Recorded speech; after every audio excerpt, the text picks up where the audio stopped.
Subay sa mong balita, gikatakdang moabot din sa Sugbo ang bakunang Sinovac sa Marso 3 o 4 baka alang ni sa unang hugna sa mga health frontliners sa Vicente Soto Memorial Medical Center.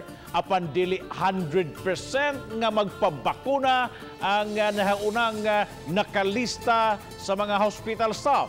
Ano ang report?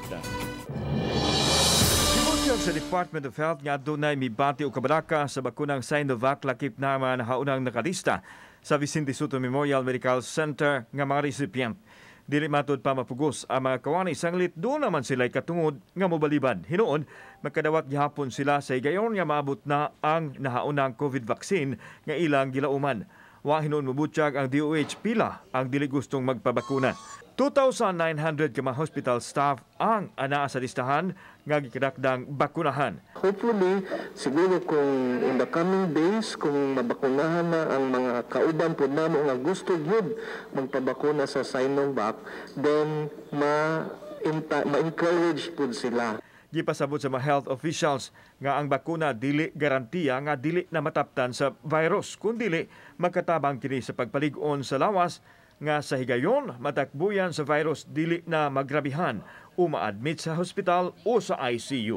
Whatever vaccine is available, let us use it. Remember that we are running short of time. We want to open our economy. We want to live a new normal life. Kung nabakunahan ka, dako kay chance nga kung nabakunahan ka, ma-COVID manggali ka after the vaccination, di jud ka mahimong severe. Maunay pasabot ana.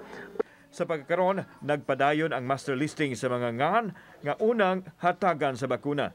Lakip sa gihimo ang pagpasabot sa mga tao mahitungod sa COVID vaccine nunod sa kabalaka nga mitumaw. Sa yun ini, naplansa na ang proseso gikan sa pag-abot sa bakuna sa airport hangtod na sa paghatod ini sa storage facility sa VSMMC. Samtang adtunay 5,634,789 ang population nga mahatagan sa bakuna sa Central Visayas. Kauban si Cleofer Lumayag, ako si Alan Domingo. Balitang Bisdak.